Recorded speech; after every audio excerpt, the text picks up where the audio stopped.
Being a teenager in high school, the thrill of cheering on your teammates, goofing off in class, taking selfies with your best friend, coming home to dinner with your family, and experiencing love for the very first time.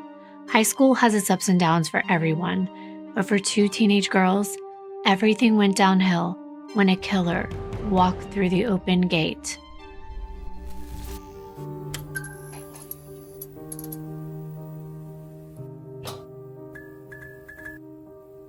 Deadly Deep Dives.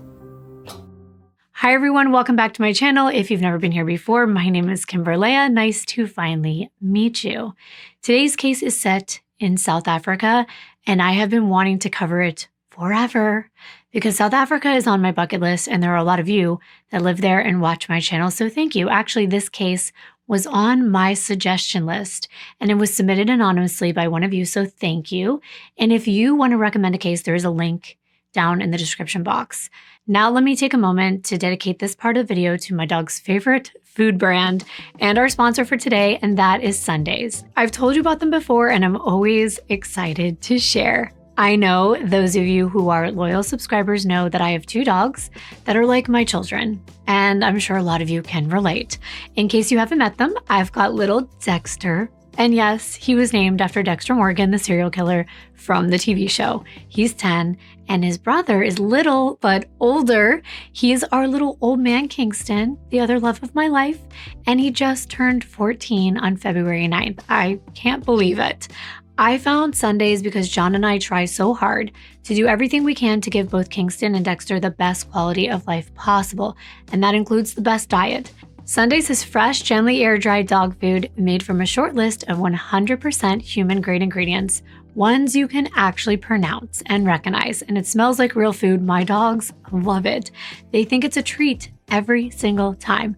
Watch little Kingy, he'll even do a dance for it. It contains 90% meat, 10% vegetables, and 0% synthetic nutrients. And that's important. It actually took 3 years and over 17 formulations to improve the flavor, texture, and digestibility before they found the perfect recipe, and they continue to monitor the quality. I can tell my dogs love it. They love the taste. It smells like real food, and you can see how fast both of them run to get it. I also like that Sundays is easy because I won't do things that take up too much of my time or are too complicated. Sundays does not require refrigeration, so not a lot of room taken up in your freezer or fridge, and there's no preparation necessary because of their air drying process. You just pour it and serve it.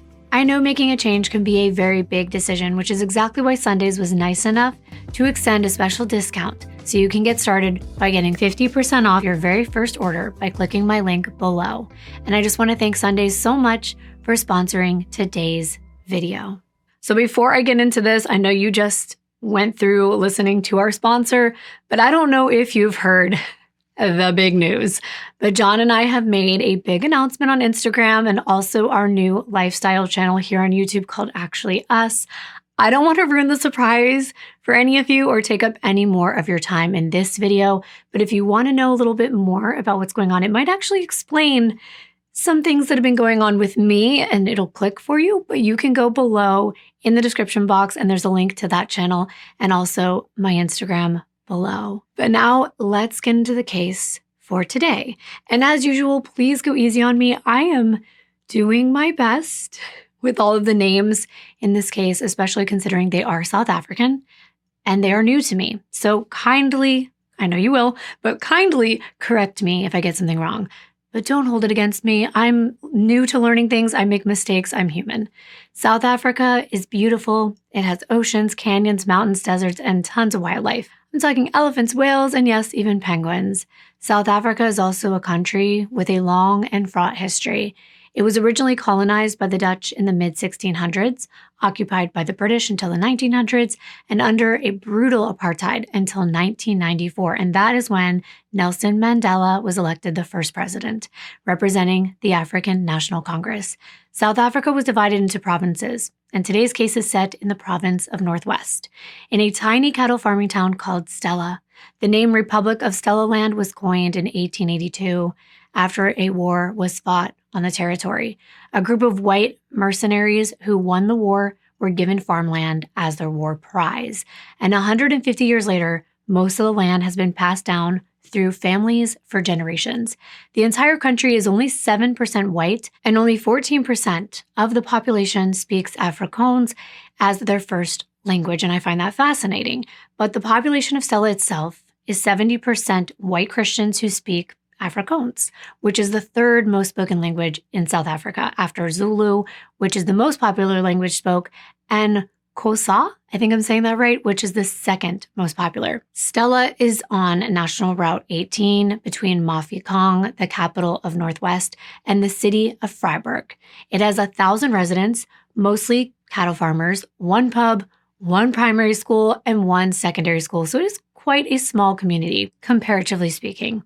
Every October, the community holds a county fair called Biesvies, and again, bear with me with the names. I'm trying my best, but Biesvies brings a lot of tourism. People come from all over to watch rugby matches, cattle auctions, and farming presentations. The rest of the year, Stella is pretty quiet. People don't lock their doors. The only fences in town are to keep the livestock in safe places on the land. And just like every small town, there are systemic problems. There's gender violence, racism, of course, gossiping neighbors, but Stella overall is known as a great place to grow up. Everybody knows one another, everyone looks out for each other, and it's known as a great place to raise children. As an American, it helps me to think of Stella as similar to a Midwest rural community here in the United States, where everyone knows everyone, and it takes a village to raise a child, as they say. So it's nice to have a close-knit community. We're going to be learning about two young women in this case and how their paths crossed. I'll start with Marna Engelbrecht. She was born in 2001 and grew up outside of Stella on her dad's farm. This is part of the Vryburg district. The city of Vryburg has a population of about 63,000 people, and people that live in Stella will drive from Stella to Vryburg to do their shopping and business. Marna's dad, Stefanes, was a farmer whose job was to bore holes to create wells on people's farms. He trained farmhands and was well respected in their community. Marna's mother, Rianet, was a kindergarten teacher in Camille, and she was a strong-willed woman that loved children. They welcomed their first daughter, Rianne, 2 years after Marna was born. Marna and Rianne actually look like twins, with their big hazel eyes, tan skin, and their long, straight, side-parted dark hair. It was clear that they were related. Sometimes it was even hard to tell them apart. Marna was very family-oriented and particularly close with her dad. His nickname for her was Marna Meisje, which is the Afrikaans word for mouse, because Marna was adorable, shy, and she loved animals. Marna went to a nursery school in Camille, which is a town close to Stella, and primary school in Vryburg. She was a bookworm and very polite and hardworking as a student. But when she got out of class, she spent all of her time outdoors. She loved bottle feeding their baby goats, sheep, and cows, and playing with her dogs, including the family dog, Nero. The Engelbrechts also had horses, and by the time Marna was a teenager, she had convinced her father, Stefanes, to enroll her in horseback riding lessons. She had her very own horse, and Marna loved to feed her sugar cubes, which I think is adorable. From day one, Marna wanted to spend the rest of her life with animals, because let's face it, a lot of times they're just better than humans. She planned to become a veterinarian, and sometimes her family would be driving home from school, and Marna would see an injured animal on the side of the road, and she would beg them to pick up the animal and nurse it back to health. She was smart, quick-witted, but stubborn, and you couldn't tell Marna no. She always stuck up for what she thought was right and what she wanted. When Marna reached grade 8, she enrolled in Stella High School. Now, I know it's different than here in the States where high school begins in the 9th grade, but there weren't many secondary schools for rural kids to attend. So this school became the South African equivalent of a private boarding school. 5 days a week, boys and girls would go to school and stay overnight in 2 separate hostels. The girls stayed in Huizen. It's a 2-story building with a common room, communal bathrooms, and shared bedrooms. Here's what the bathrooms look like. Lots of sinks and showers in a row. The rooms look like this. Here's an example, a simple twin bed, some furniture accents, and there's another example with a bed and a desk. Here is the front entrance to the girls' dormitory, and the entryway to the boys says man cave. There's also a stairway to the second story, and here's an example of one of the boys' rooms. You can kind of decorate a bit to make it feel like home, but on the weekends, kids are picked up by their parents and driven back home over an hour away. Here is what the campus looks like from a bird's eye view, and here's what the front looks like where the gates open and close after hours. It's secured with a fence that includes barbed wire on the top, and it's in the middle of a lot of farmland. Not much going on around the actual school, but they have a lot to do there. They have nice sports facilities, tennis courts, all along a dirt road. The students all wear uniforms, the girls in blue skirts and button-down shirts, some with ties or vests, and the boys in blue jackets. Now, I've actually seen the girls wear these jackets as well, and they all look very polished, well put together and professional. There is a lot to do on campus. A lot of events, themed parties to celebrate different accomplishments, holidays, and of course, athletic events. There are so many athletic activities that I saw on these websites. It is unbelievable. These kids are very active. And that's the point of this boarding school. It's to get kids off of their phone, off of the computer, and have them being social with one another, and also focusing on fitness and things like that. The residences on campus house 71 residents, of which about half are boys and half are girls. So about 32 are boys and 39 are girls in 2 separate boarding houses, which are private from one another, of course, with rules when boys and girls can come together at their respective hostels and hang out. Marna was shy and introverted. She was also petite and often overlooked. But that first year of high school, she became one of the stars of her class, literally, because Stella's honor system was called Order of the Star, and it functioned like the Olympics. Every quarter of the year, the top scholars in each grade got a gold, silver, or bronze medal for their achievements, which really did encourage them to work hard.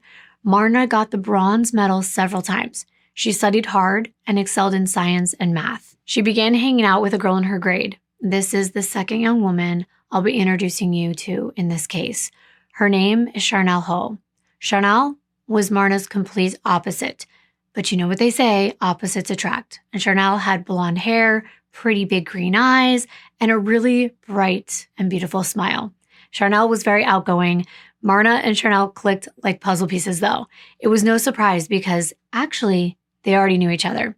It turns out Rihanna, Marna's mom, had played songs during Sharnelle's parents' wedding reception back in the day. Then Marna and Sharnelle actually went to the same daycare, and they had been best friends at the age of 3. But over the years, they lost contact throughout elementary school. But once reunited at Stella, Marna and Sharnelle spent every waking hour together. They became roommates in one of the hostels, which is like a dorm room at Stella, and they went to each other's homes every weekend. And Marna met everyone in Sharnelle's extended family. They hiked together, rode horses, fished, played netball, hung out on the farm, and recorded videos on their phones. The girls would actually mouth the words to popular Vines. You guys remember Vines? And they would kind of lip sync and put SpongeBob voice filters on, and then they would just like break into laughter. There's a video of them doing this, but unfortunately because of copyright, I can't play the audio, but I think you can get the picture by just watching the video. The girls had a lot of fun together, and they were like typical teenagers. Marna was known for her sense of humor. She got it from her dad, Stefanos. She would make jokes on her Instagram and Facebook and leave it to her dad. He would always be commenting on her posts in Afrikaans. For example, Marna posted a selfie with Sharnelle, and Stefanos said, "Let's see who the dads are.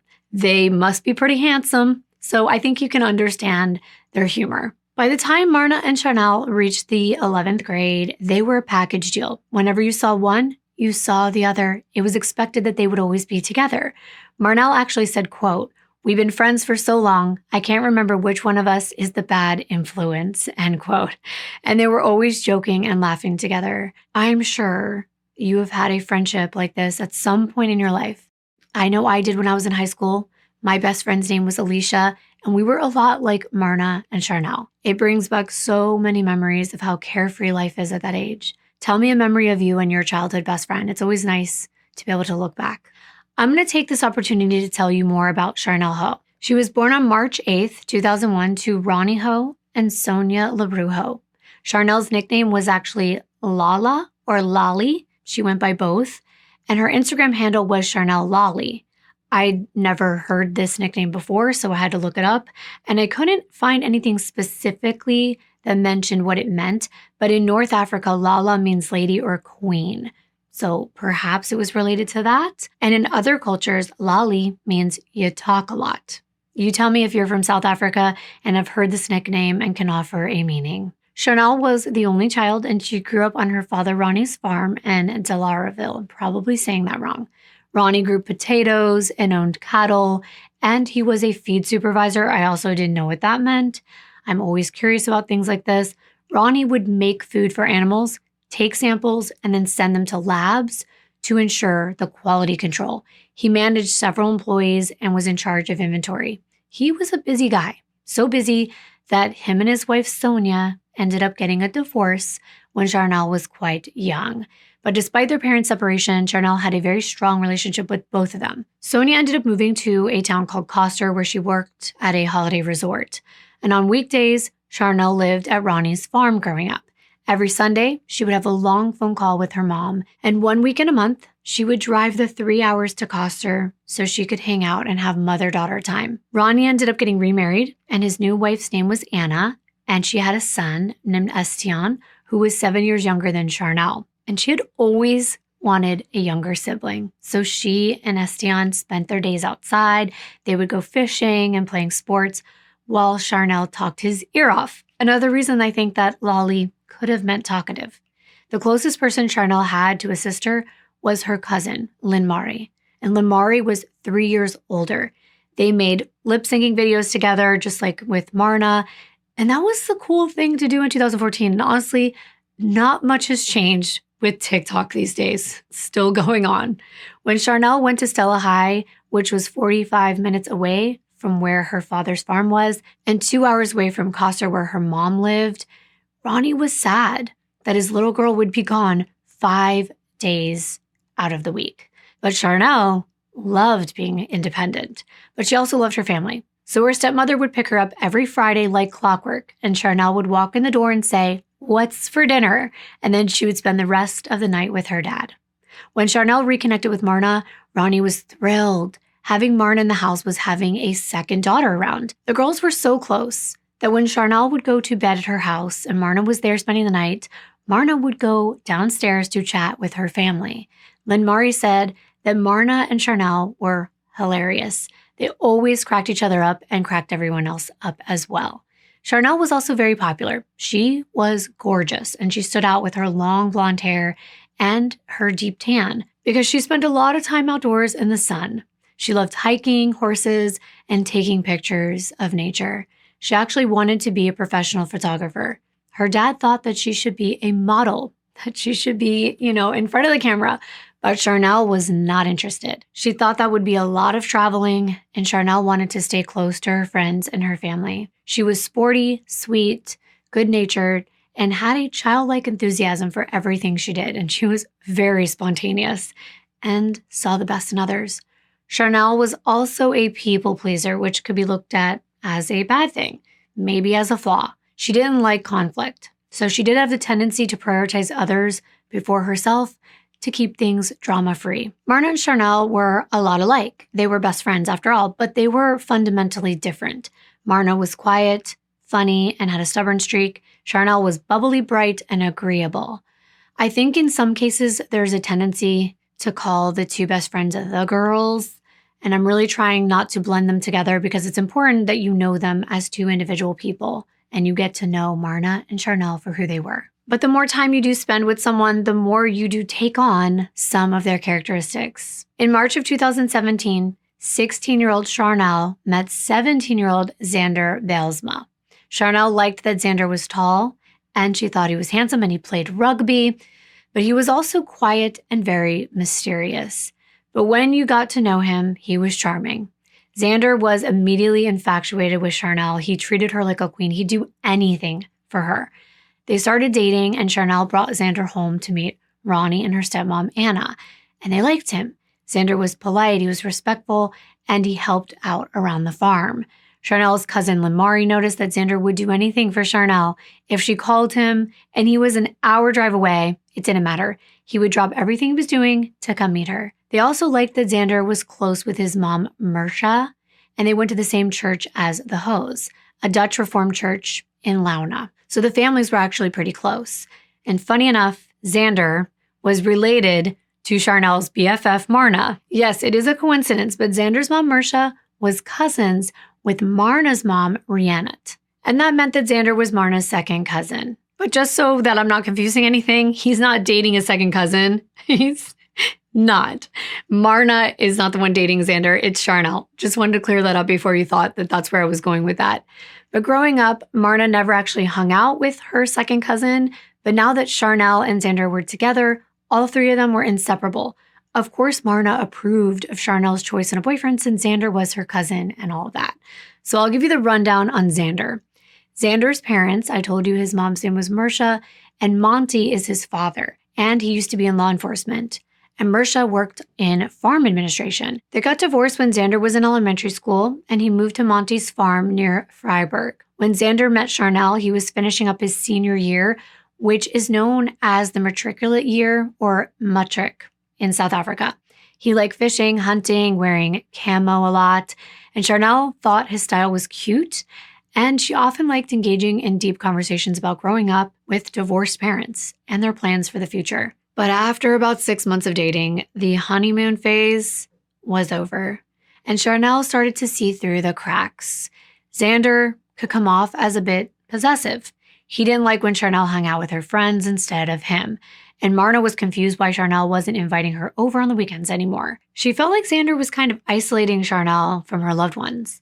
When Marna learned that Xander would actually check Sharnelle's phone to see who she was texting, she got worried. It seemed like there were some major trust issues in their relationship. Sharnelle then confided in Marna that even though she loved Xander, she wasn't sure it was going to work out. After giving it a lot of thought, she thought it would be best if they broke up. I mean, he was leaving high school, she was still going to be there, and she was feeling a little smothered. So she finally let him know how she was feeling and broke it off with Xander. But of course, Xander apologized. He said this was his first serious relationship, and if she took him back, they could make it work. He would work harder to make sure it worked out. So Sharnelle agreed.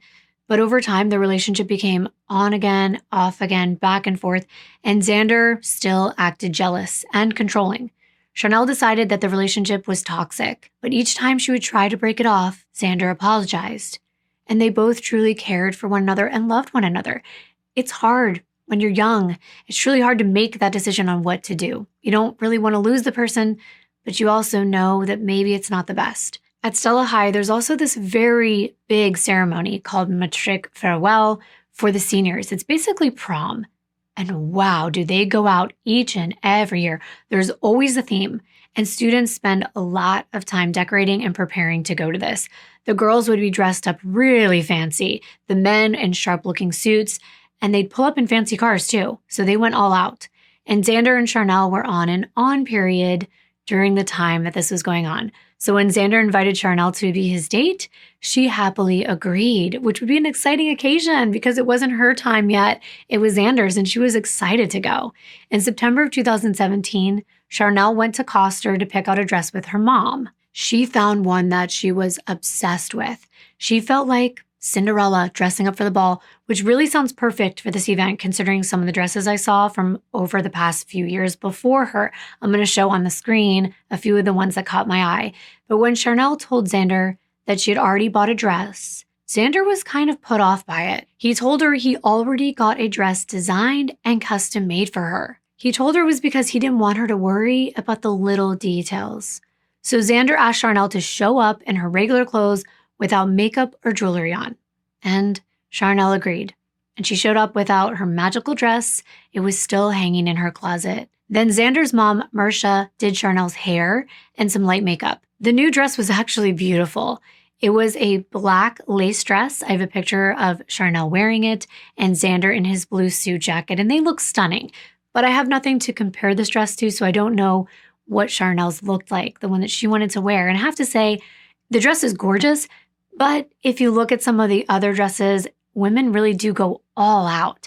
And the theme that year was around the world.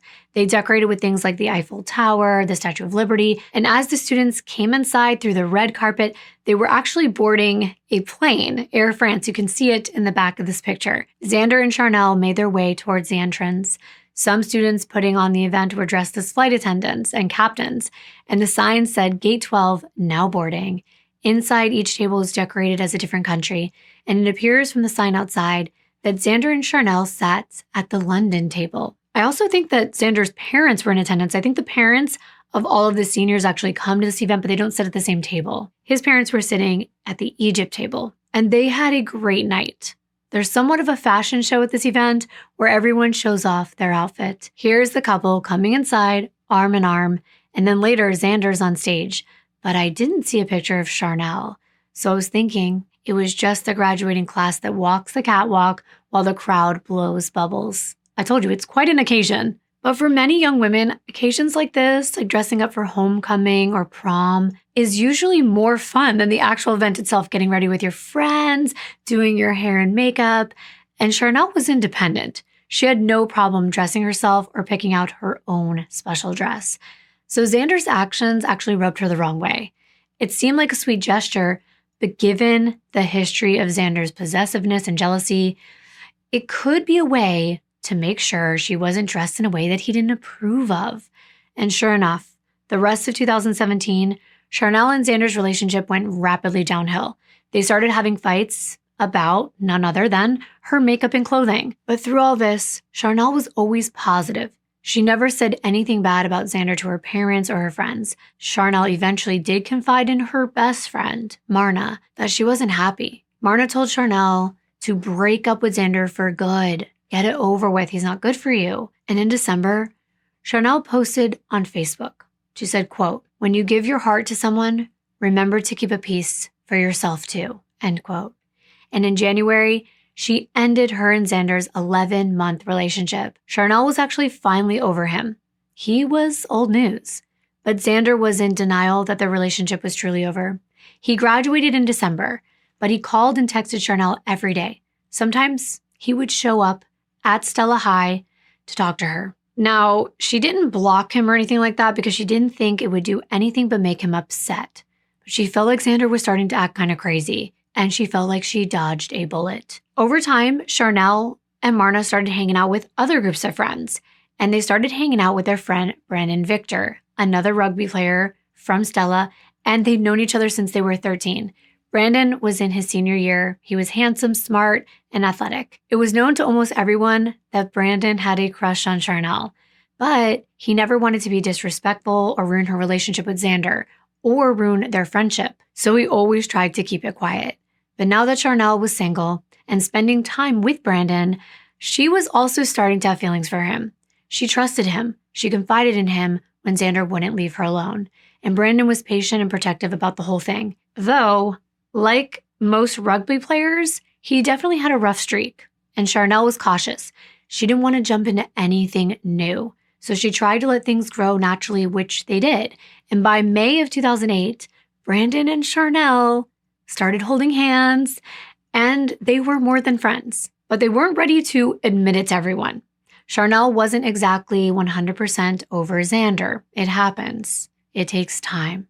She told Marna she missed Xander. She explained it as Xander being someone who made her heart go 1,000,000 kilometers an hour. But Marna said that a good relationship would make Sharnelle's heart beat like normal, because sometimes it's the lust that keeps people together, even though they're in a toxic relationship. When Sharnelle asked if she should date Brandon, Marna approved. And this meant a lot because at first, Marna was happy that Sharnelle was dating Xander, but over time, she no longer approved of Xander at all. So with her best friend's support, Sharnelle felt like she was moving in the right direction. In South Africa, high schools have 4 quarters, and the second quarter runs from the beginning of April to mid-June. So on May 25th of 2018, it was an average Friday for 18-year-old Brandon, 16-year-old Marna, and 17-year-old Sharnelle. They were in the middle of classes and rugby season. Brandon was going to Coster that weekend with the boys' rugby team for a game, and he invited both of the girls to ride on the school bus and watch the game. Sharnelle figured this was a great opportunity to visit her mom as well and hang out with Brandon and spend the weekend with her best friend. It was perfect. and Brandon was thrilled that Sharnelle wanted to join. So on Saturday, after the game, he had a plan. He was finally going to ask Sharnelle to be his official girlfriend. The afternoon of the 25th, Rihanna drove home from Camille Kindergarten and stopped by Stella High School to see her daughter. Marna had told both of her parents she wasn't actually going to come home that weekend, so her mom figured she would at least come by to say hello. When she got there, she stayed in the car, and Marna came outside the hostel and they chatted for just a moment. And then Marna waved goodbye as Rihanna drove back to the farm. Little did she know that that was going to be the last time that she would ever see her daughter alive. And I hate knowing this. Every time I do a case, it is so sad because you just never know. Marna and Sharnelle grabbed dinner together that night, and then they packed for the weekend. They hung out in their bedroom on the ground floor of the hostel, which was empty because everyone was gone on the weekends. People don't usually stay there. They were the only girls going to the rugby game. Everyone else had gone home. Marna and Sharnelle chatted for hours, and they were jumping up and down on the beds. They were just having a great time together. And that's when Sharnelle got a call from her dad, Ronnie. When Sharnelle picked up the phone, you could hear the girls cracking up in the background. And Ronnie remembers them this way: happy, carefree, and excited for a weekend sleepover. After they got off the phone, Sharnelle and Marna visited the hostel mom. Her name is Christelle Yosta, and she lived on the premises. Christelle agreed to wake them up at 6 o'clock in the morning so they could get ready to get on the bus. The bus would depart sharply at 6:30 from the boys' hostel, which is a short walk away. So Sharnelle and Marna asked Christelle to keep the hostel gate open that night. Every night, it's usually locked closed. And of course, they wouldn't have the key, and they wanted the option to go on a spontaneous walk that night, so Christelle agreed. As a house mom, she'd seen a lot of things in her time, and she knew Marna and Sharnelle were responsible students, and she trusted that they would be back at a reasonable hour. The gates were kind of a formality anyway, because I'm going to show them to you. It's not hard to climb over them. If someone really wanted to get in, they could, but it's kind of a signal that things are closed and to keep everything secure. So she went and unlocked the gate and then went to bed. As for Sharnelle and Marna, they hung out. They drank coffee in the common room, which I thought was interesting since it was so late at night. But by 11:30, they were bored. The night was still young, in their opinion, so Sharnelle texted Brandon and invited him over. So Brandon got permission from the hostel dad on their side to keep the gate open to the boys' dorm. So he was able to go over to the girls' hostel and hang out for a bit. While the adults slept, they partied into the early morning hours. Sharnelle's mom, Sonia, was an early riser, and she woke up in Coster around 6 o'clock in the morning.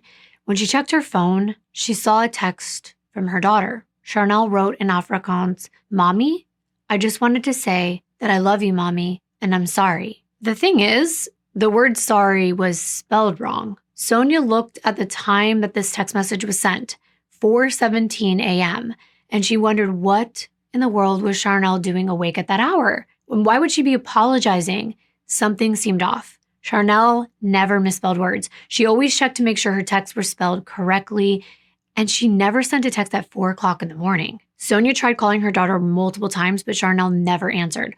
All the calls actually went to her voicemail. And Sonia knew that Sharnelle was supposed to be getting ready to go on the bus by now. So she was just hoping that Sharnelle was busy brushing her teeth, packing her bag, but she was worried. So she called her ex-husband, Ronnie, and she asked him if Sharnelle was still visiting Coster. Ronnie actually woke up to this phone call. The phone was ringing, and Ronnie picked up and told Sonia he talked to Sharnelle the night before, and Sharnelle would be in Coster. He reassured her that everything was fine, and they ended the call. That's when Ronnie went to his phone and saw multiple text messages from Sharnelle. The first was at 3:42 a.m. It was a picture of his daughter wearing a bra with no shirt with the caption, quote, "I love you, Brandon," end quote, which was quite an embarrassing thing to send to your dad. And also it was sent so early in the morning. The second text was at 4:17 and said in Afrikaans, quote, "Daddy, I'm sorry. Marna and I are leaving this place." Ronnie felt his heart fill with dread. Leaving this place sounded odd. Were they leaving the hostel? What in the world was going on? It almost sounds like the girls might have been intoxicated or something. And at 6:15 that morning, Ronnie called the headmaster of Stella High School, Richard Hobson. Hobson had actually just learned the news. He told Ronnie that Sharnelle and Marna were dead. I can't even imagine thinking everything was okay, getting these really weird text messages, and then getting a message like that. Just point blank, the girls are not alive. The house mom, Christelle, had woken up the morning of the 26th, just before 6 a.m. She put on her jacket, left her bedroom, and passed the communal bathroom. And outside the bathroom, she noticed a strange clump of dark hair on the floor. But in her morning haze, she looked at it and couldn't figure out what it was. Did it come from a brush? What was it doing there? So she kept walking. Near the bathroom was a staircase between the first and second floor. It was a hovering staircase that formed a balcony over an alcove. In the alcove were pink couch cushions where girls could sit and hang out. There was a stack of mountain bikes leaned up against each other on the underside of the staircase. I'm going to show it on the screen. The stair rail was in pink. The panel underneath the stairs was also painted pink. Christelle rounded the staircase, and that's when she noticed a long green nylon rope tied to the stair railing. And what she saw next made her freeze. Dangling inches above the stack of bicycles were a pair of white socked feet, a long pair of pants, and above that, hanging lifelessly, was Sharnelle. Christelle couldn't move. She was in complete shock, and she just stood there for a minute, just frozen by horror and devastation. She snapped herself out of it, and she ran outside to find help, and the boys' hostel gate was open. The rugby players were milling around and eating breakfast and gathering equipment, and Christelle was banging on the hostel dad's door. She couldn't even explain to him what was going on, and she didn't want any of the rugby players to find out, not before the police arrived. When the house dad saw Sharnelle hanging by the staircase, he knew this was not something she could have survived. Sharnelle had clearly taken her own life, but it just didn't make sense. Both of them knew Sharnelle. She was vivacious, talkative, she loved her life. So they wondered, had she been hiding thoughts of depression, and what would have driven her to this point? It was devastating, it was unbelievable and confusing. The hostel dad called 911 and reported that one of the students had taken their own life. At this point, with all the chaos, they decided not to alert Marna or even try to find out where she was that morning. They figured she was asleep in her room. But later when they checked, she wasn't there. When Christelle waited for the South African Police Service, which is called SAPS, the hostel dad found Brandon and asked him if he knew Marna's phone number. Brandon had a bad feeling. He asked the hostel dad if Marna and Sharnelle were okay, and the hostel dad wouldn't say. But when Brandon got on the bus and Sharnelle and Marna weren't there, he was worried. He thought that something happened, that they got into an accident of some kind. What if Sharnelle had been hurt and Marna went with her to the hospital? He asked his coach what was happening, but the coach told him he wouldn't be able to tell him any details until they arrived in Koster. It was an excruciating 2-hour drive, and Brandon spent the entire time panicking. The Stella police station was literally half a mile away, so it did not take them long to start this investigation. Sergeant Zacharias Human answered the call, and he arrived at 6:40 a.m. after calling for backup from the Freiburg PD. When Sergeant Human approached, he introduced himself to the two adults that were standing outside. They told Human that Sharnelle had taken her life on the stairs and that her best friend Marna was missing. Human assessed the crime scene and then searched the building for Marna. He went through the entire upstairs floor and couldn't find her. Then he went to her bedroom on the downstairs floor, and he couldn't find her there either. But as he rounded the corner to where the bathroom was, that's when he saw that clump of long brown hair on the floor outside of the bathroom. The sergeant entered the bathroom, and there he saw a young woman slumped down on her knees, leaning away from the sink. It looked like she had been in an upright position and then fallen forward, and now her head was against the floor. Around her neck was a long strap that was tied to one of the sink taps above her head. The strap looked like it belonged to a backpack or a handbag, and she had fallen forward due to her weight, causing the handle to snap. The scene was horrific, and Sergeant Human assumed that Marna had also taken her own life. He wondered, had she seen her best friend, decided she could not live without her, or had it been the opposite? It still didn't make sense. Most people in Stella grew up in religious households, and taking your own life was considered a sin. Why would two young girls choose this fate? It was very concerning and unusual. Sergeant Human called in the forensic investigators, and at this point, paramedics had arrived. They checked Marna's pulse, but she did not have one. It was much harder for them to reach Sharnelle. And since this was a potential crime scene, they didn't want to touch anything because they didn't want to contaminate the DNA if it was left behind. But though unlikely, they had to make sure that Sharnelle wasn't still breathing. The paramedics went halfway up the flight of stairs and wore gloves to touch the rope and move her closer. Sadly, Sharnelle had also passed away. Sergeant Human had a horrible job of calling Sharnelle and Marna's families. They were half asleep, eating breakfast, when Stefanos heard the phone ring. He answered it, and the look on his face was like he just saw a ghost. His wife knew right away that something was wrong. When Marna's mom, Rihanna's phone rang, she couldn't even find it. She was frantically looking for it, and when she finally picked it up, there was an officer on the other end telling her that her beloved daughter and her best friend had taken their lives. All three of them jumped in the car. Rihanna prayed to God for strength. She had now lost 2 daughters, and it was self-inflicted? That didn't make sense. Both girls were happy. They had their entire lives ahead of them. Why would they choose this? That was the question. When Marna's parents showed up, they rushed to find her. Her sister was there with her mom and dad. They were led to the bathroom, and when her mom took one look at Marna, she said, "No, this is murder." They say a mother always knows. By the way that Marna's body was hunched over, placed with her head on the floor, it didn't look like she had fallen forward. It looked like someone had put her there, and Marna's mother was convinced of it.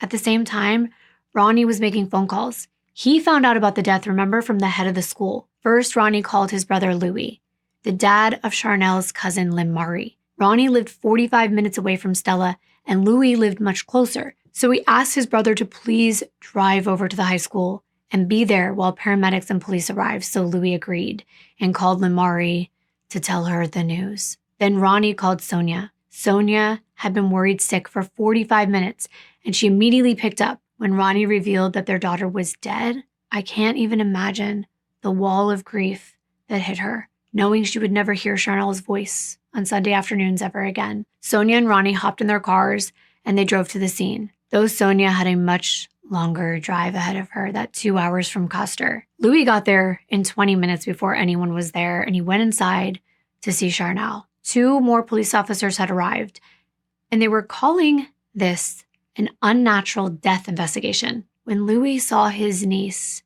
was still hanging by a rope, he asked the officers to please cut her down. It was a horrific way to see her, completely powerless. But the police actually refused. They said they had to wait until the forensic investigators showed up so they could rule out a potential homicide. Louis was so upset, but decided to wait for his brother to get there and make a decision. When Ronnie showed up and Sharnelle was still dangling in the air, can you even imagine? He was outraged. He demanded that the police take her down. And when they wouldn't, he asked Louis to help him because he was going to take matters into his own hands. And I don't blame him. I could not bear to see someone like that, anyone like that, but let alone my child. They moved the bikes out of the way and moved the wall cushions underneath the stairs. Louis went up the stairs and cut the rope, and Sharnelle was lowered into Ronnie's arms. Just picturing that makes me so sad. Ronnie sank to the ground, running his hands through his daughter's hair as the police looked on. They didn't want to interfere with this grief, even though there was a good chance that Ronnie's DNA would be all over the scene. It makes me sad that anyone has to worry about fingerprints and DNA when their daughter has just died. It adds insult to injury, but at the same time, I can respect and understand how important it is for the scene not to be contaminated. Ronnie accepted that the police had to continue their investigation, and he sat Sharnelle down on the cushions, and he went to see Marna's body and to stand with Marna's mom and dad and sister. He noticed that Sharnelle, when he brought her down, was significantly warmer than Marna. Ronnie told the police this, and they took note of this observation. As the family stood outside the girls' hostel waiting for answers, Brandon was on that bus riding to Custer.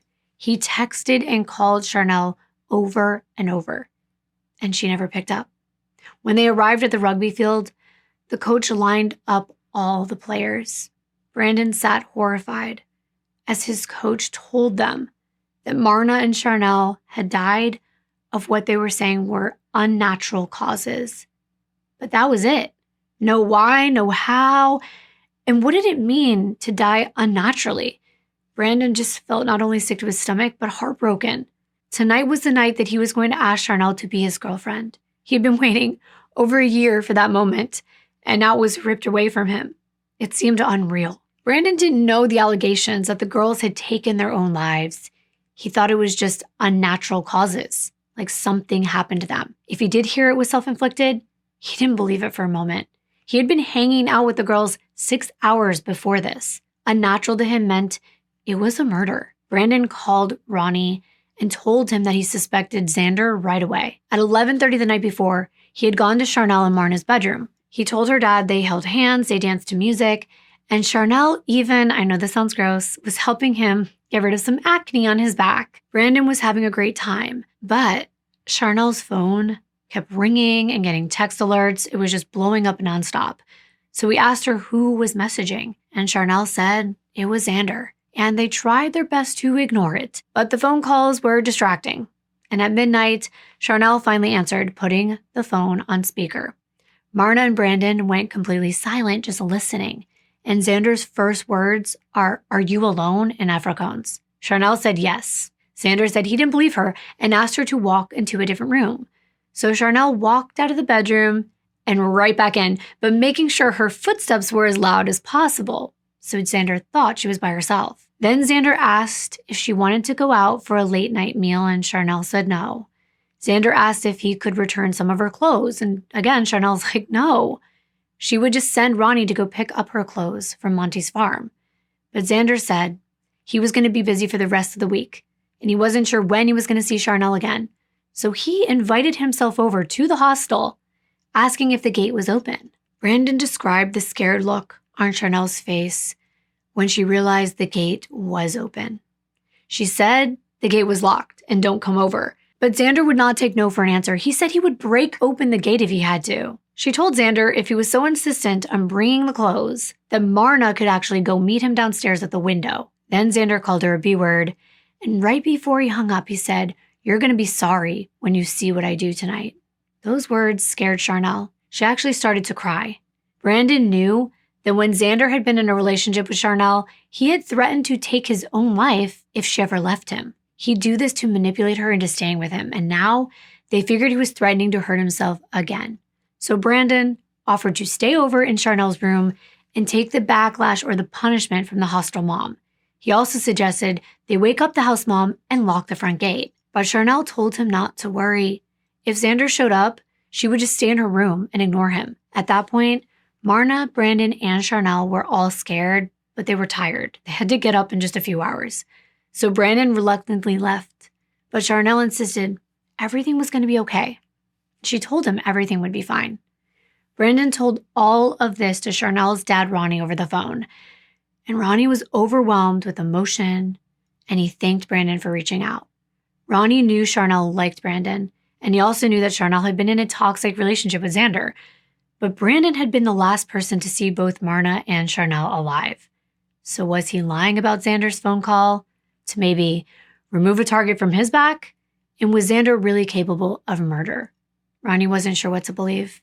And meanwhile, the forensic investigators showed up at the scene and began gathering evidence. They collected the clump of dark hair that was laying on the ground, as well as Sharnelle and Marna's phones. They swabbed the staircase rails, the bathroom sinks, the front door to the hostel, the girls' phones, and surfaces throughout their bedroom.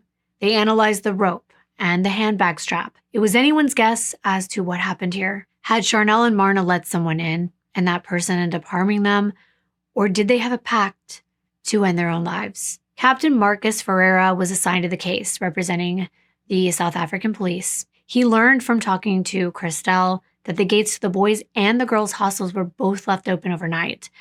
If this wasn't a pact, then this was a double homicide.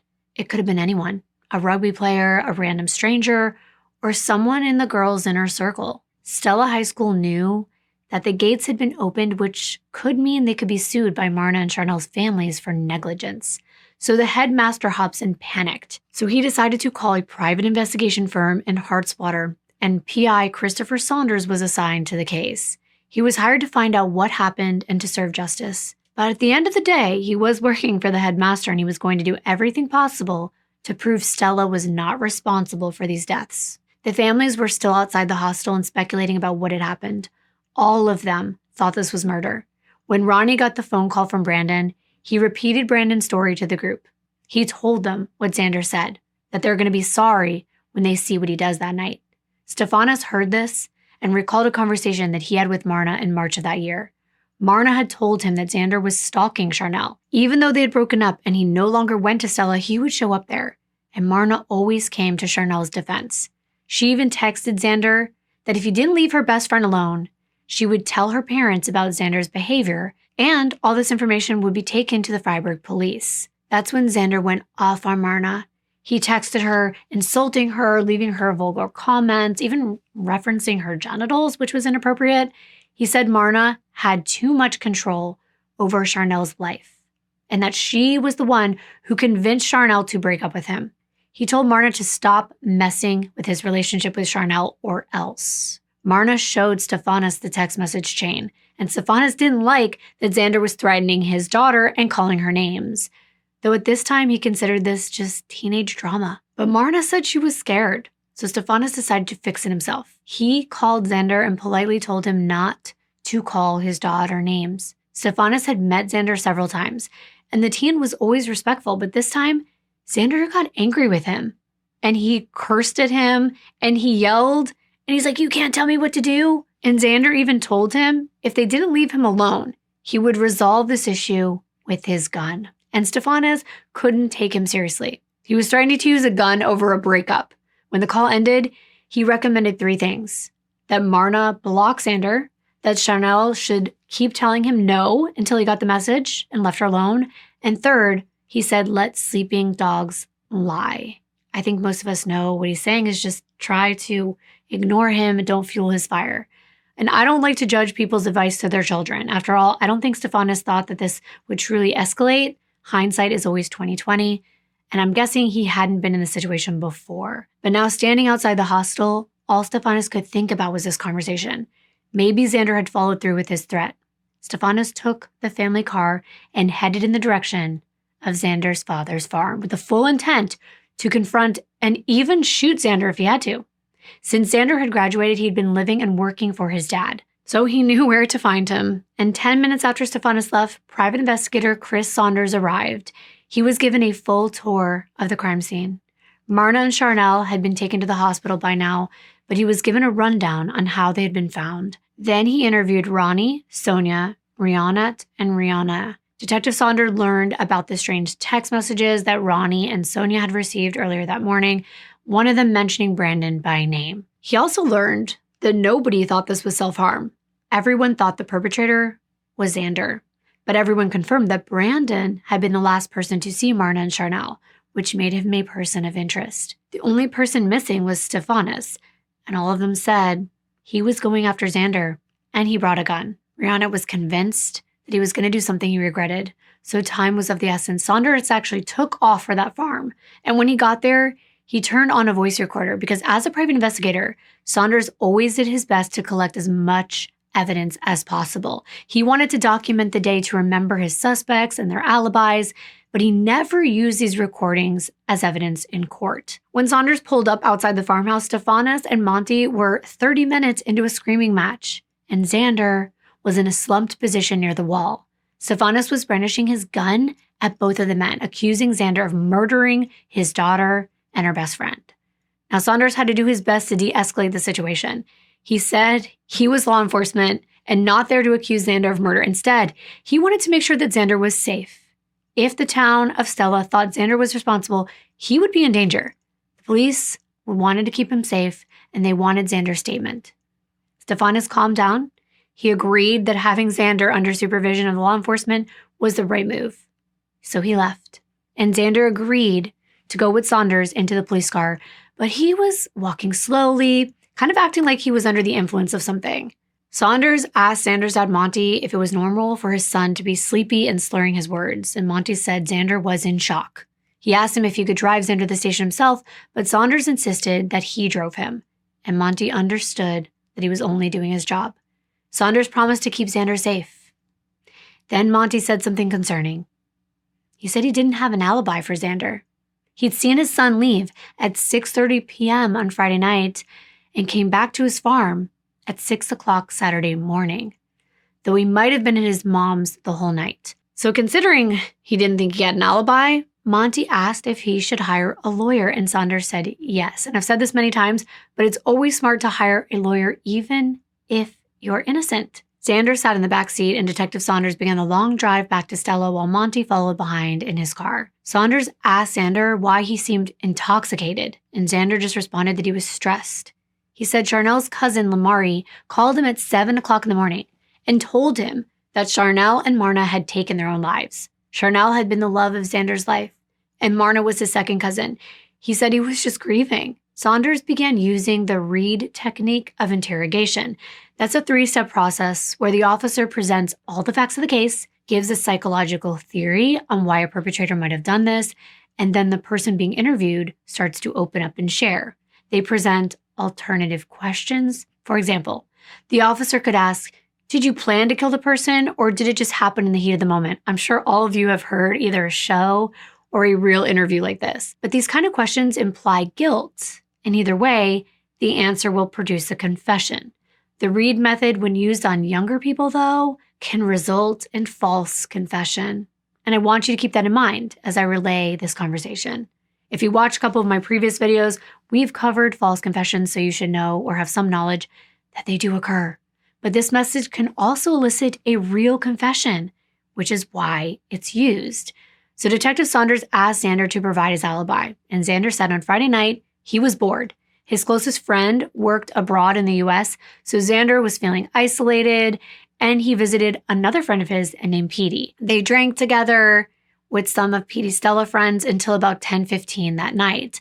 After Xander left Petey, he went to the convenience store known as a garage in South Africa to get some more beer. Xander's current and usual night routine was to go out to the remote fields where they were holding the BSVS, the county fair, and hang out alone, drinking and smoking. Xander said he stayed there until 3 o'clock in the morning. Then he drove to his mom's farm. His mom, Marcia, was an administrative assistant for Camille Fontaine Farm in Freiburg. She coordinated a transportation business where trucks would come in and go out with animal feed. Xander drove to that gate, but it was locked. Xander said he knew that trucks came and went regularly, so he just waited a few hours, smoked outside the gate until it opened at 4 o'clock in the morning. He said he saw a Volvo truck come through the gate, and Xander took that opportunity to drive inside. He denied being anywhere near Stella High School that night and said the Volvo was his alibi. Xander was silent.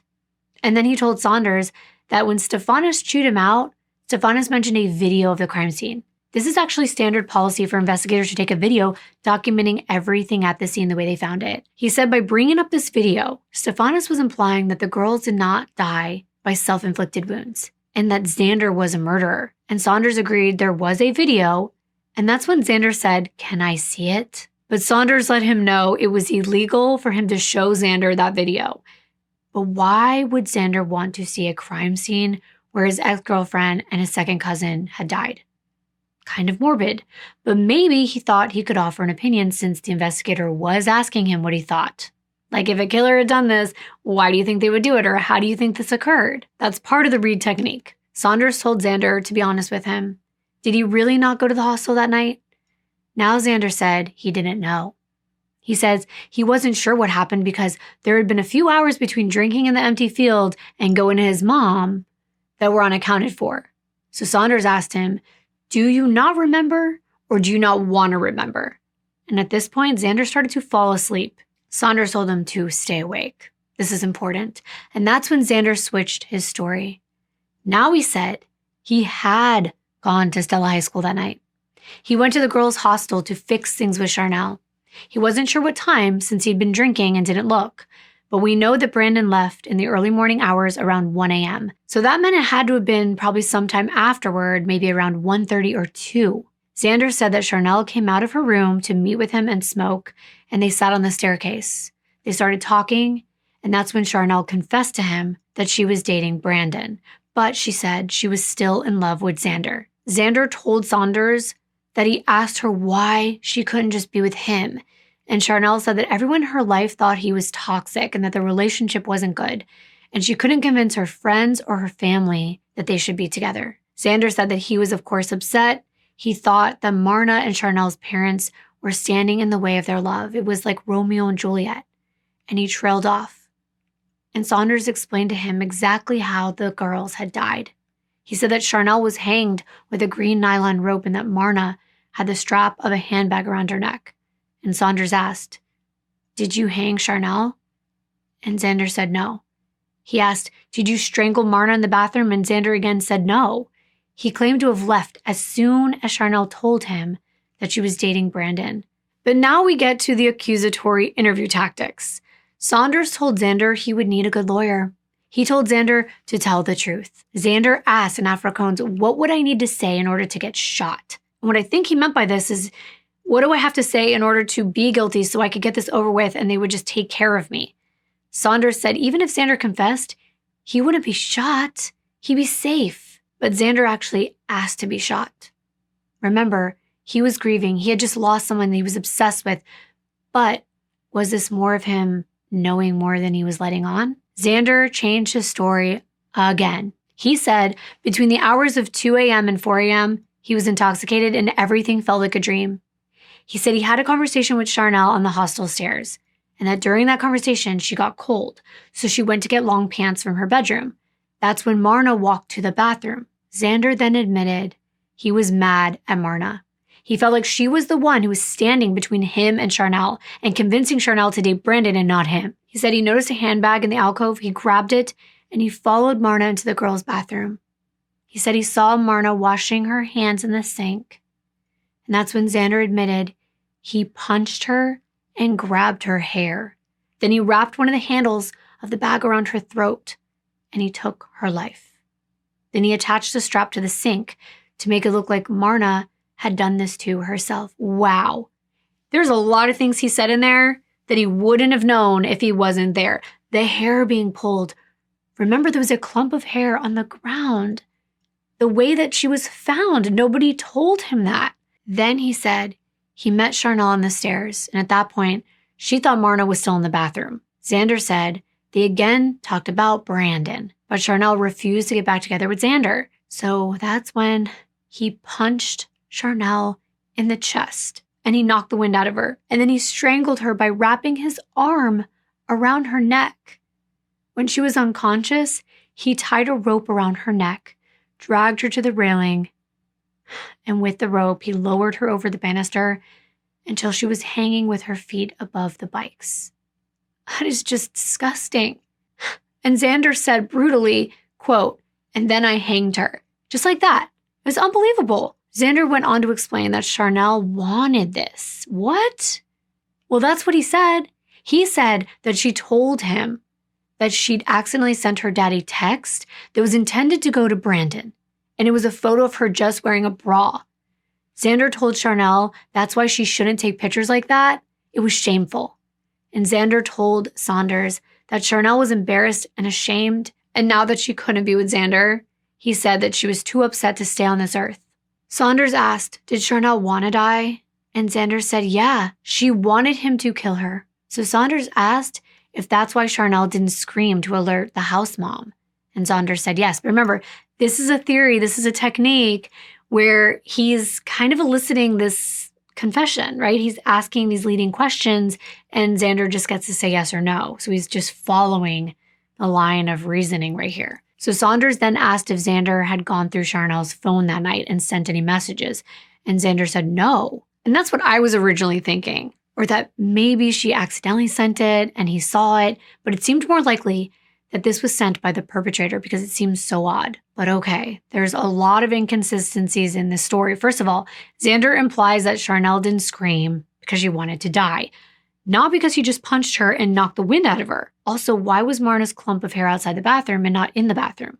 Did Xander confront her outside and then bring her inside? How fast could he have done that for Sharnelle not to notice? Was Xander lying when he said he hadn't gone through her messages? After all, he had demanded her phone in the past multiple times while they were dating. And if Xander really wanted to be shot for his actions, why didn't he just let Stefanos take care of it? South Africa doesn't have the death penalty. So there was no way for Xander to end his life. And Xander sounded like he knew everything about the crime. But Saunders had just told him everything as well. because he was asking him questions and all he had to do was say yes. Xander had also received a phone call from Lamari at 7 a.m. explaining how the girls had been found, and Stefanis had revealed a bunch of information when he was threatening him. Was Xander just making this up? And why would he do that if it wasn't him who killed them? Detective Saunders pulled into the Stella police station, glad that he'd recorded every minute of this conversation without Xander knowing. It wasn't an official interview, but it was a good starting point for the investigation for sure. So at this point, Saunders dropped Xander off with other officers who brought him in for an official confession. His dad, Monty, and his mom, Marcia, waited at the police station. Police asked Xander if he wanted to speak to a lawyer, and he said no. He was happy to just do the confession. So now on Saturday, May 26, Xander confessed. He said, quote, "Sharnelle told me that she no longer wanted to be on Earth and that she did not want to hurt other people. I then realized that she was asking me to help her take her life. We made an agreement that I had to find a way so that she didn't have to feel the pain. I put my arm around her throat to make her pass out. With the rope already around her neck, I just want to state that I tied the rope to the stairs when she was still alive and she was aware of it. Then Marna came up the stairs to go to the bathroom. I don't remember if I talked to her. I saw a handbag underneath the stairs. I picked it up and I ran after Marna. And while she was washing her hands, what I can remember is that I suffocated her." End quote. That was his statement. So he changed his story again, because in this story, Marna walked up right past her friend, didn't notice that she was hanging by the banister. He's got to be lying, but it didn't matter. He was arrested on 2 charges of first-degree murder and taken to the Roy Crumb prison in Mafikang. The investigation was far from over. Detective Saunders started interviewing people close to Xander, including Petey. And Petey was no angel. He'd been present during a domestic fight between his parents in which his mother had actually died. And ever since, Petey was known for his aggression. Saunders was concerned because if this was the kind of person that Xander was hanging out with, maybe Petey assisted Xander in the crime. But Petey said that Xander dropped him off at 10:15 and he'd been home the whole night. His cell phone records would prove it. Detective Saunders also interviewed Brandon. He was still a person of interest because he had been the last person to see Sharnelle and Marna alive. Saunders asked Brandon for his phone. He cooperated. They went through all of his text messages with Sharnelle and nothing was out of the ordinary. He was an understanding guy. He respected her boundaries and he even offered to be there for her. On the morning of May 26th at 1 o'clock in the morning, Brandon and Sharnelle sent their last messages to one another. Brandon asked if Sharnelle was okay. He offered to come back over to the girls' hostel. He could be her personal bodyguard against Xander. Or Sharnelle could come over to the boys' dorm. But Sharnelle said it was a bad idea. They could get in trouble. She insisted she was okay. And according to his phone records, Brandon's phone never left the boys' hostel until 6:30 in the morning, because he was probably asleep after that because he had a big game the next day. Saunders heard Brandon's alibi once more, as well as the story he told Ronnie about Xander and Sharnelle's terrifying late-night phone call she was getting. Investigators fact-checked this with Sharnelle's phone. On Friday night, Sharnelle texted Brandon to stop by the girls' hostel and have coffee with them. She had about a dozen missed calls from Xander over the course of the night. She picked up 1 call after midnight, and this matched up with Brandon's story. Brandon also told police that in the months leading up to the crime, Xander would show up at Stella High School randomly. Sharnelle told Brandon that she didn't want to meet up with Xander. She was tired of saying no and him not taking no for an answer. And recently, she told Xander that she was seeing Brandon and that Xander had actually called Brandon, so he kind of already knew this, and tried to manipulate him into breaking up with Sharnelle so that he could be with her and to stay away from her. Brandon could see right through Xander's BS. He had liked Sharnelle for so long, and Sharnelle liked him back. He wasn't going to let Xander get in the way of a good thing. In the next few days, Sharnelle and Marna were given autopsies by forensic pathologist Dr. Trombels. Marna had several injuries. Some of her hair was pulled out, which was already evident from the clump at the scene. That alone would suggest this was not self-inflicted. Her jaw was broken. Maybe she had even been punched in the face. As for her cause of death, it was ruled a homicide by strangulation. Marna had been throttled with the strap of that bag. It was not consistent with the hanging, meaning Marna had been murdered, and the strap had been tied to the tap after she died. Dr. Ellis suggested that Marna was killed before Sharnelle.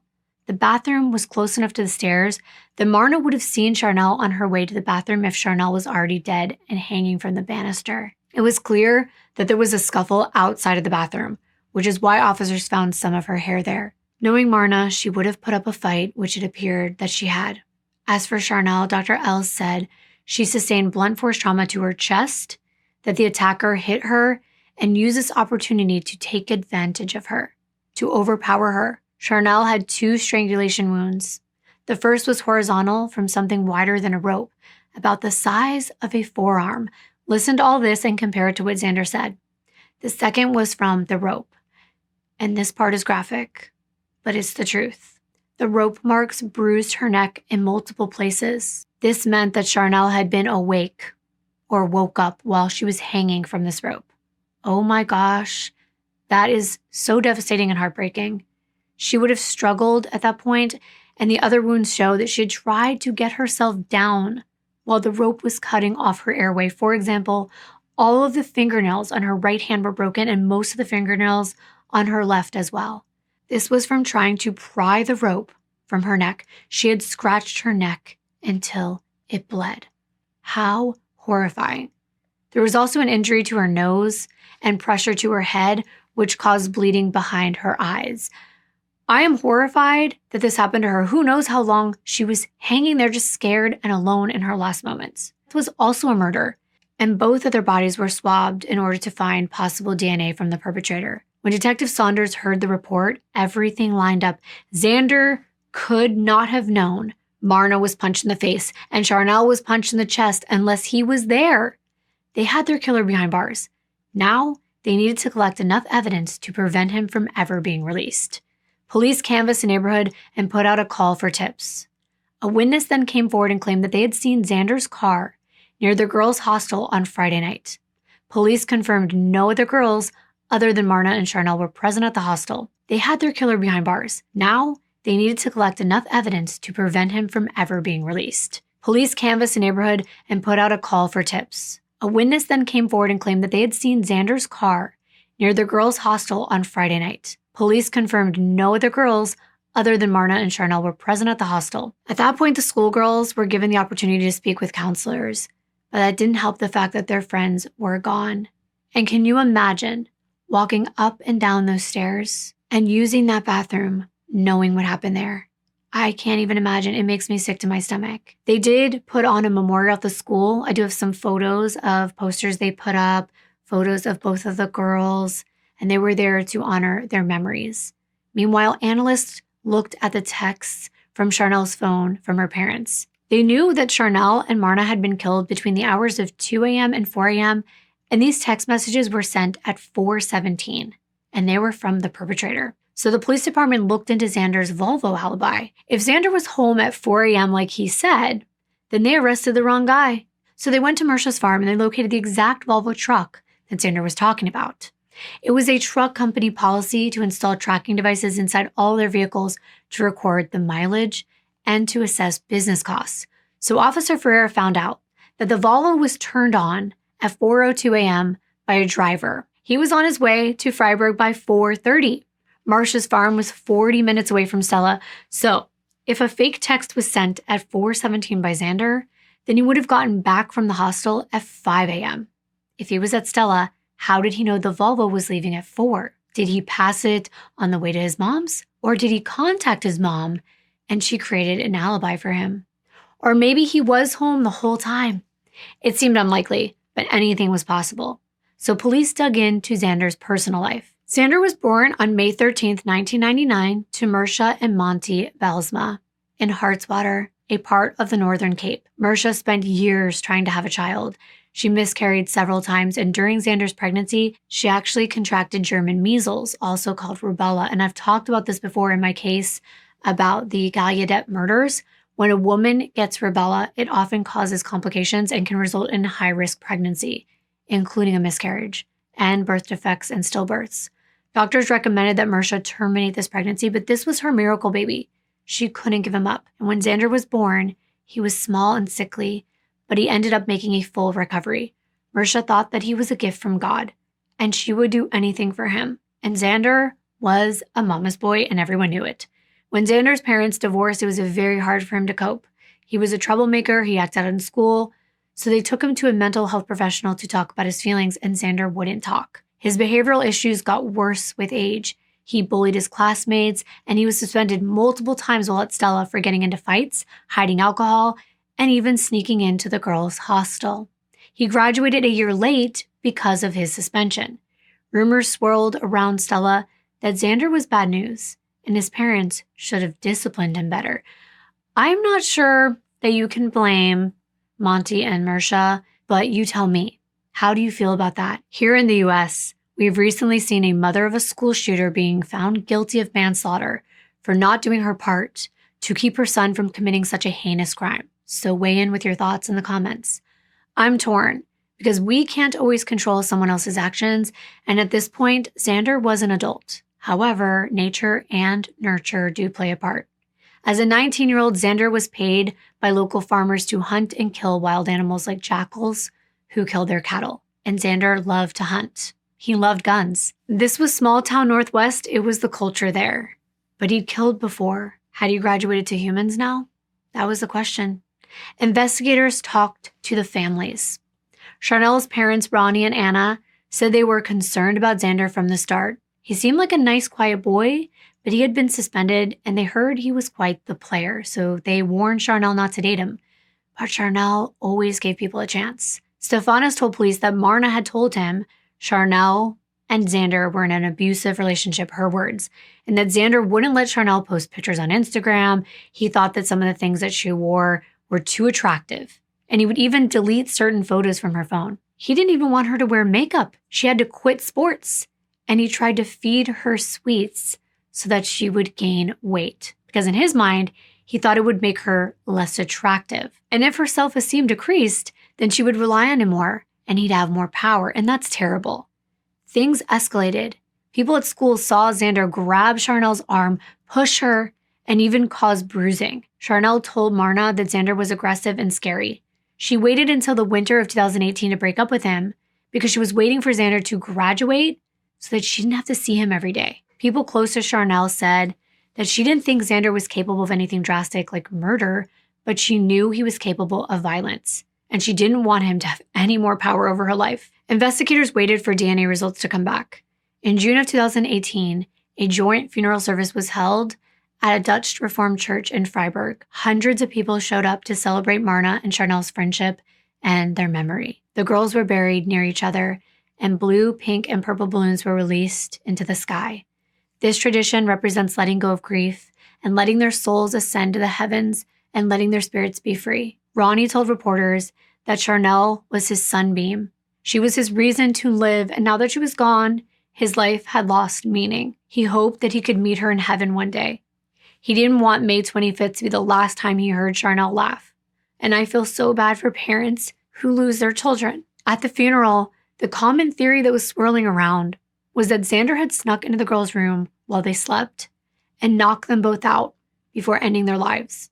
But the autopsy results said something different. But everyone hoped that the girls hadn't seen it coming. But if only they knew the truth.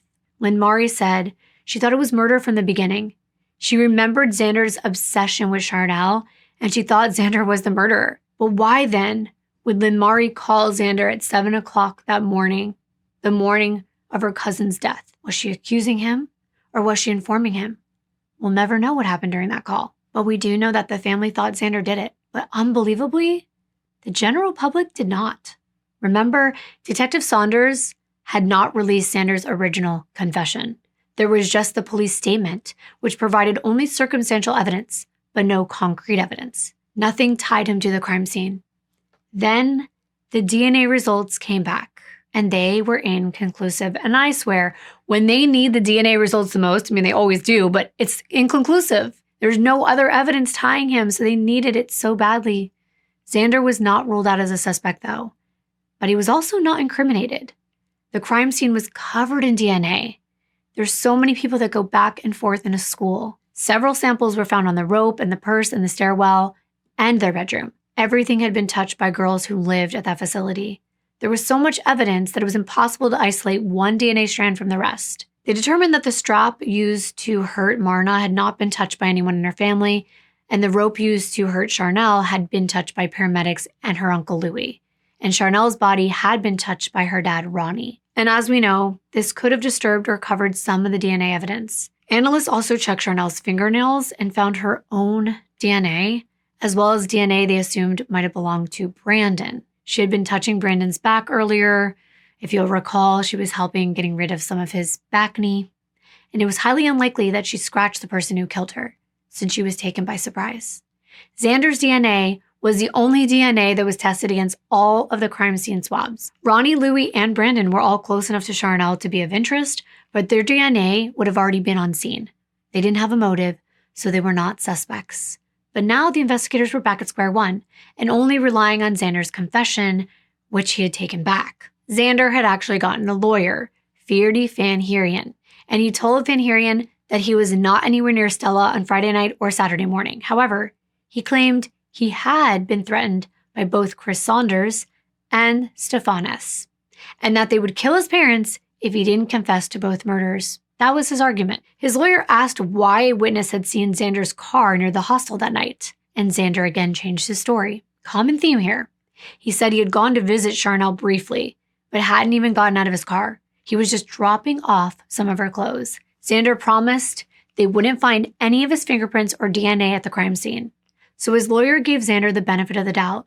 But what was unfortunate is that Xander kept telling different stories.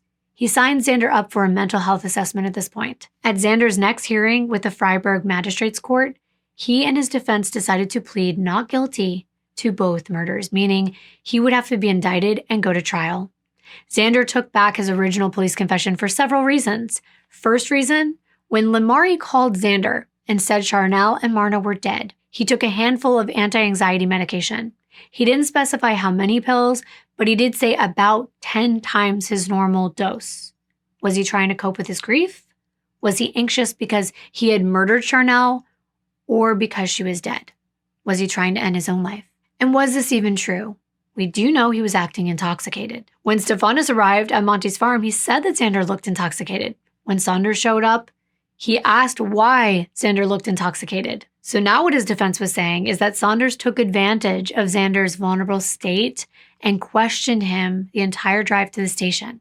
The second reason Xander took back his confession is because he said it was a false confession, that Saunders intimidated him on the car ride over, and that the questioning went on, and the only way to make it stop was to confess. So in his drug-induced state of mind, Xander said he didn't see any way out. So that's when he confessed and told Saunders exactly what he wanted him to say. Xander was accusing Saunders of a crime. The judge, Ronald Hendricks, hadn't known any of this. So he asked Chris Saunders if he had used any threatening tactics to force Xander to make a confession. That resulted in a trial against Saunders. But luckily, he had recorded the entire conversation. So Xander dug his own grave, because Detective Saunders had never intended to show the judge or anyone the original conversation between him and Xander. But now that Xander falsely accused him, the recording could be used against him. Wow. So now, at Saunders' trial, Colonel Coughlin and Colonel Longa, the two cops that had taken Xander's confession at the station, testified that Xander confessed after talking to Saunders and waived his right to an attorney. Saunders' defense showed the judge the audio recording of their conversation. And that's when the judge noticed the private investigator was using the Reed technique of interrogation, which wasn't the wisest method. But in the recording, you can hear Saunders ask Xander repeatedly whether he's on drugs, and Xander repeatedly said he was just in shock. In the recording, Xander talks about hitting Marna and Sharnelle to catch them off guard. The judge knew there was no way Xander could have known the autopsy results before they came back. Judge Hendricks decided to exonerate Chris Saunders, and this was evidence that Xander knew much more than he should have. In preparation for Xander's trial, the prosecution put together a timeline. The last time Brandon and Sharnelle texted was around 1 o'clock in the morning, and in Xander's confession, he said he showed up at 2 o'clock a.m., and he and Sharnelle talked. We don't know how long they talked, but we do know that Sharnelle sent a message at 3:42 a.m. to Ronnie and 2 messages at 4:17 that said she was sorry. Xander still claimed he didn't send these text messages. If he did, it would imply these murders were not a crime of passion. If he wanted to stay out of jail, he couldn't admit any attempts to cover up his crime. But it was obvious Some, if not all of these texts were sent by the perpetrator. There are 2 scenarios, and I'm going to let you decide which one you think happened. The first scenario is Xander and Sharnelle talked on the stairs, and Xander demanded to know her phone password. At 3:40, Xander was going through her phone in front of her and found that picture that in his mind he thought was disgusting, and he decided to send it to her dad. Sharnelle was upset. She went upstairs to change, which gave Xander 30 minutes to murder both Marna and Sharnelle, and then at 4:17, send 2 fake text messages implying the friends had taken their own lives. Then he was back at his mom's farm at 5 o'clock in the morning, and he might have seen the Volvo on his way home. The other scenario is that Xander had the conversation, killed Marna and then Sharnelle, and spent half an hour between 3:40 and 4:17 a.m. going through Sharnelle's phone. Prosecutors assumed the second scenario was the most accurate timeline. Xander could have gotten Sharnelle's password before he killed her, already known it, and the picture of Sharnelle in her bra didn't seem like an accident. He had a motive to send Ronnie that picture. It was to shame her. Xander told Saunders during their initial conversation that he didn't like when Sharnelle took pictures of herself. If he wanted to ruin Sharnelle's image in her dad's mind, it would make sense that he sent it after she died. In most cases, a father is not going to look at this innocent selfie and be ashamed of their child. But in Xander's twisted mind, it was shameful for women to flaunt their beauty and their bodies. Maybe he wanted to tarnish her memory. Maybe he wanted to implicate Brandon in the crime. Maybe he wanted to create an excuse for why Sharnelle had taken her own life because she was embarrassed. In any case, Xander killed Sharnelle and Marna between the hours of 2 and 4:20 a.m. And if the second scenario was true, Xander sent all of the message. And it shows he was arrogant, and this wasn't a crime of passion. He spent 30 whole minutes sitting in the middle of a crime scene scrolling to find every last secret. As for Marna, she'd been in the wrong place at the wrong time. She was loyal, and she stuck up for her best friend Sharnelle no matter what. And Xander thought that was worth murder. Xander's lawyers quit due to a conflict of interest, and Xander got a new lawyer named Mumon Vessels. While Xander was waiting for his trial, he was allegedly jumped in prison, so he applied for a bail hearing. And you're going to want to hear this. The prosecution came out fighting. They brought forward a letter that Xander had written his mom while he was in jail. And in that letter, he asked his mother to find 2 judges that she thought were corrupt enough that they could pay them off and make sure his bail application would go through. He said if she didn't help him get out of jail, he would take his own life. Wow. Talk about emotional manipulation with your own mother. And we know he did this with Sharnelle as well, threatening to hurt himself. Xander confessed that if he got out of jail with the help of his mother, he would escape to Botswana and stay there for 5 years until no one was looking for him anymore. And then he wrote, quote, "I wish that for once you would just read my letter and do exactly as I say. Just be a mother for once in your life and help me." End quote. Xander sent that letter not knowing that letters sent from jail are public record. Everyone has access. I've run into a lot of cases where criminals don't know this, and now you know if you didn't know. Nothing in jail is private. No conversations, phone calls, letters, nothing. At the hearing, a psychiatrist testified that Xander had paranoid personality disorder, and he was depressive, reclusive, impulsive, angry, and thought everyone was out to get him. He also thought his existence of the world was much more significant than other people's. He wasn't able to understand people's motives, so he would assume that everyone was stupid and hated him, and he relied on manipulation to get what he wanted. This was consistent with what people knew about Xander. He once posted on his WhatsApp status, quote, "You can't trust anyone," end quote. I'm sure you know what WhatsApp is, but it's run by Facebook, or what we know as Meta now. It's the most commonly used messaging platform in Europe and parts of Africa, and you can update your status on the app just like you would on Facebook. Several acquaintances suspected that he was a narcissist, but I think most of us have said you can't trust someone at some point in our lives. But of course, Xander came to his own defense, and his lawyer decided to quit. He wouldn't say why, but this was only the beginning of Xander's defense attorney journey. He went through them like candy. I shouldn't feel bad for his parents, but I have a heart and I have some empathy because his dad spent so much money on lawyers for Xander that he had to actually sell their family's farm. I don't always understand people's urge to defend their children at all costs when their children have clearly done something wrong. After the failed bail hearing, Xander said he didn't want bail. He realized if he was going to be released into the real world, he'd be a danger. People were starting to suspect him. Remember, the public hadn't. The public had been on his side. And at this point, he was even scared for his own life because who knows, maybe if Stefanos would come back and finish the job. Marna and Sharnelle's family waited over a year for Xander's trial to start. It was in Mabatyu High Court in Mafeking. State prosecutor Johan Smit told the story of Xander, a jealous ex-boyfriend who confessed to the murders in front of Detective Saunders and then to the South African police. But he took back his statement when he realized he was up for life in prison. Prosecutor Smit came forward with more evidence against Xander. Marcus Vieira had studied Xander's phone records, and at 3:26 a.m. Saturday morning, guess where he was? The GPS put him at Stella High School. They couldn't pinpoint him exactly at Stella, but it was in the area. There aren't that many phone towers in rural South Africa, but Xander had not been at the field drinking. And then at 5:01 a.m., his phone finally pinged on Camille Fontaine Farm. If he had sent that last text at 4:17, he could have easily left and gotten back to his mom's house if he had sped down the road.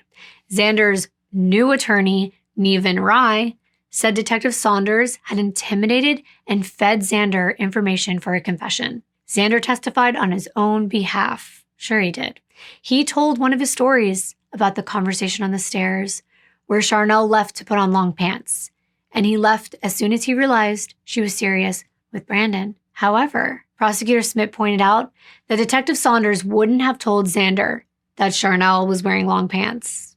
It was a very specific detail to bring up if you hadn't seen the crime scene or been there. Xander continued his testimony. He said that Saunders took advantage of him in the car, and Xander just gave the answers that he was looking for. Then Saunders sat down with the other police and interrogated Xander for hours. Xander said he was nauseous, tired, drunk, and stressed. And after hours in an interrogation room, he confessed to what they wanted to hear. Well, the prosecution brought in the officers who had interviewed Xander, Colonel Coughlin and Colonel Longa. They both said that Chris Saunders wasn't there for Xander's statement. The trial ground to a halt. Nevin Rai considered himself Xander's friend, but Xander had lied to him. Due to conflicting interests, this attorney quit as well. And the trial was postponed until May of 2019. At this point, this trial was international news. People didn't understand why it had been postponed. The public was still not on Chris Saunders' side, but they didn't know that he had taped the conversation with Xander. However, the judge knew that. And this is why the court of public opinion can be dangerous. And that's why waiting until trial is always best. That way, all the facts come out. That's one reason I don't cover unsolved cases on my channel. We don't have the facts. We don't have all the facts. We just have assumptions. And Xander didn't know the judge knew about this recorded confession. I mean, at this point, the judge knew Xander was lying. The prosecution just had to provide enough clear evidence of guilt. Additionally, most people thought that Chris Saunders was hired by the family's private investigator. Now remember, he was hired by the school initially, and the public thought the families were biased. They didn't like Xander, so it seemed obvious that Saunders was just doing everything to point the finger at an innocent teenager. And the public also thought that Saunders was being paid by the Stella High School. So his job was to make sure the perpetrator knew Sharnelle and Marna so that the school wouldn't get sued for leaving the gates open. Even if the gates had been shut, Sharnelle and Marna could have let Xander in on their own, or he could have jumped the gate.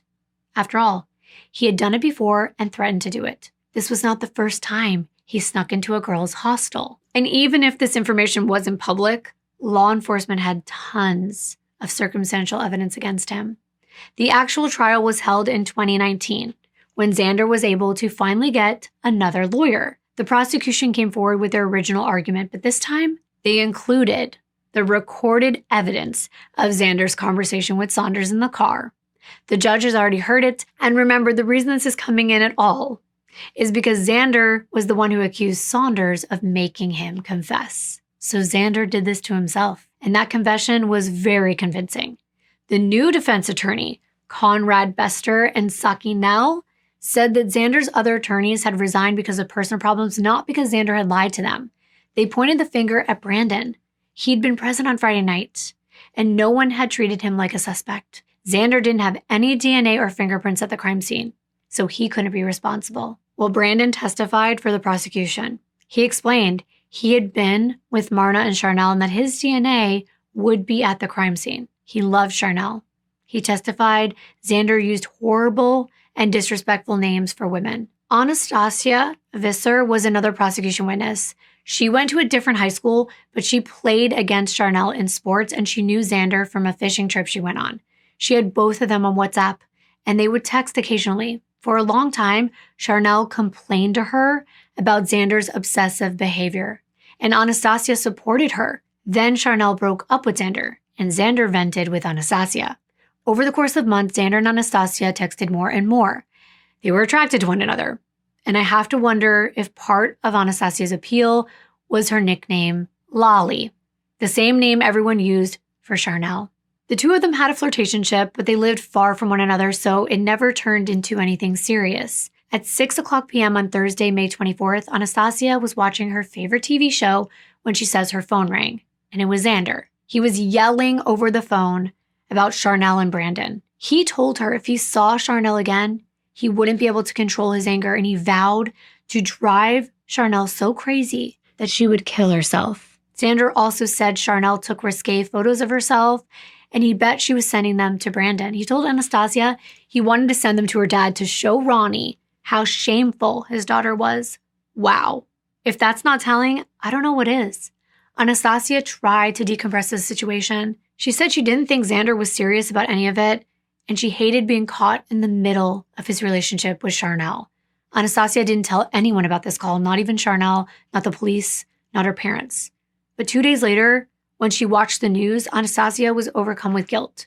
She told her parents about Xander's call, and her parents convinced her to go to the police. The defense said Anastasia's lying, that she had a history of suspensions at her high school. They said she'd called Xander that night and wanted revenge against Xander because they had been in a relationship, and Xander broke up with her because he was still in love with Sharnelle. So it was a big love triangle. That was their defense. Anastasia denied all of this. And now, the I love you, Brandon message sent from Sharnelle's phone to Ronnie made sense. It was an act of defamation against Sharnelle. And at the same time, he was venting his anger for her relationship with Brandon. How could Anastasia have known that Xander sent a message from Sharnelle's phone? Also, this narrowed down the timeline for when Xander had found out about Sharnelle and Brandon. It must have been that week. It gave him a clear motive. And once again, Xander testified on his own behalf. And he had a whole new story. What a surprise.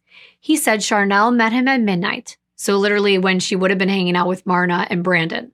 He didn't get out of his car, but Sharnelle came through the gate and met him and sat in his passenger seat. They had a long conversation, according to him, and then he gave Sharnelle the clothes he was dropping off, and he left long before 3 a.m. During their conversation, Sharnelle told Xander that she wanted to be with him, but Marna wouldn't let her. Brandon was just a ruse and a distraction for her. Xander said he wanted to be with Sharnelle and to leave Brandon in the dust, but Sharnelle said Marna wouldn't approve. She told him to take it up with Marna. He said he left. He got home at 4 to see the Volvo truck. Xander said that the prosecution really needed to look into Brandon, that Xander was innocent, and it must have been the other guy. This was the first time that Xander had pointed the finger at Brandon in all of his statements. Why? I have a guess. Xander thought that Brandon hadn't heard that conversation with Sharnelle over the phone. Remember how he called her? And Sharnelle said she was alone, but she pretended to walk out of the room, but she kept it on speaker. Xander didn't know that Brandon had heard his threat. He'd only see Brandon's concerned text to Sharnelle from 1 o'clock in the morning when he looked through her phone. And there's a possibility that Stefanos mentioned Brandon when he came over to threaten Monty and Xander with a gun. But Xander didn't realize Brandon was such a threat to the story until just before the second trial, when he got his 4th set of lawyers. Brandon was the only person that Xander could reasonably pin the murder on. But Xander wasn't as smart as he thought he was. That's a common theme with people like this. They always think they're smarter than everyone else. As for Xander's alibi, the Volvo truck, the defense sent an email to the transportation company that Mersha worked for. They asked the truck driver to testify in court. Since the prosecution proved that Xander's phone pinged at 3:50 in Stella, they wanted to know if anyone had seen Xander at 4 a.m. at Camille Fontaine Farm. But the truck driver never showed up. the trucking company never replied. The prosecution asked Xander 2 questions. Did Marcia have access to the trucking company email? And did she have access to change the data on each truck? Xander said, I don't know. Had Xander's mom, Marcia, known that Xander was at Stella and sent a truck at 4 a.m. to create an alibi? Or could she have just changed the time the truck left in the system? Was this truck driver even a real person? Had Xander seen the Volvo, assumed it was his mom's company's truck, and made up a story? If the answer was yes to any of these questions, then Marcia might have assisted her son in covering up this murder. This was not a surprise. Xander had his mom in his back pocket. She loved her son, and she would never think anything bad about him. Remember the end of the year prom event when Xander bought Sharnelle a dress? Well, Marcia was the one who supported that idea. Xander even told his mom he didn't like when Sharnelle wore makeup because he thought women looked bad with makeup. Marcia convinced him that makeup wasn't a bad thing, but she promised to do tasteful makeup on Sharnelle. She never thought that Xander dressing Sharnelle was controlling behavior, but he was manipulating her all along. Makeup might seem like a silly example, but for Xander, it was one domino in a long chain of abuse and control, even if it was micro in nature. Finally, the prosecution asked Xander, why did he keep changing his story? Every time he took the stand, he had another story. And Xander said it was the fault of his old lawyers. You know, the ones who quit. He said whatever his lawyers wanted him to say, but he was the one who changed his plea to not guilty. So at this point, Xander doesn't have an alibi. He doesn't have a solid story, but what he does have was a ticket to jail. On February 17th of 2020, Judge Hendricks said that Xander was a liar and a manipulator. He killed Marna while she was innocently washing her hands and then targeted Sharnelle. This was premeditated. He wanted to end their lives. The motive was jealousy and anger that Sharnelle had moved on to a new relationship with Brandon, and Marna had supported her. When Xander learned that Sharnelle wasn't under his thumb and would never get back with him, he decided she would never get with anyone else ever again. Even though it was Xander's first criminal offense, he was found guilty of 2 counts of first-degree murder, as it should be. After the verdict, both Marna and Sharnelle's family were exhausted. Marna's mom had barely spoken to the media in the 2 years since her daughter's murder, but she held it together. She always said, "Oh, I'm fine." She was stubborn and strong-willed, just like Marna, and she was relieved that there would be justice. But it wasn't over yet. They would have to wait until August for sentencing because COVID hit and everything got postponed. After the verdict, Monty was outraged. He had spent so much money for his son to be sent to jail. He stormed outside and slapped Marcus Vieira, the head investigator, across the face. Wow. Maybe we can see where some of the violence and anger issues came from. He slapped him so hard that Officer Vieira fell back in his chair. Monty said he would come for Chris Saunders next. In the months following, this Judge Hendricks would learn that Xander threatened to resolve this issue with Stefanis and Marna with a gun. I mean, he was going to find out eventually, and the judge was shocked. If his mind wasn't already made up, it was now. I do not think there's a jury involved in these cases. As far as I could tell, South Africa had a lot of non-jury cases. But on August 7th, people flooded into the courtroom. Ronnie and Stefanis sat next to each other, just like they had in every single hearing. Stefanis brought a giant photo of Marna and placed it on the back wall so she could watch over the entire courtroom. Stefanis brought it to remind Xander of what he had taken from the 2 families. Sonia was drained emotionally. She cared more about Sharnelle than anyone else in her life, and now she felt numb to the world. It was like Sharnelle took away the positivity, the bubbly energy with her. Marna's mom was the only one who had not been able to face all of the hearings and court appearances. She was shattered and tired of facing Xander, and I get it. None of this would bring her daughter back. The judge gave Xander 2 life sentences. He will also be unfit to possess a gun for the rest of his life, but where and when would he need to possess one? I don't know. Judge Hendricks said in his speech, quote, "There's a huge outcry by society that gender-based violence, which engulfs our society, needs to be stopped. The violence perpetrated by men against women counterparts needs to end. The only way this can be stopped is to impose harsher sentences," end quote. And 2 life sentences was the harshest sentence he could deliver. Ronnie and Stefanis gasped and they threw their hands in the air. It was finally over. Monty and Marcia were furious. They hugged onto their son. They were still convinced he never committed this crime. Xander tried to appeal his sentence and he failed.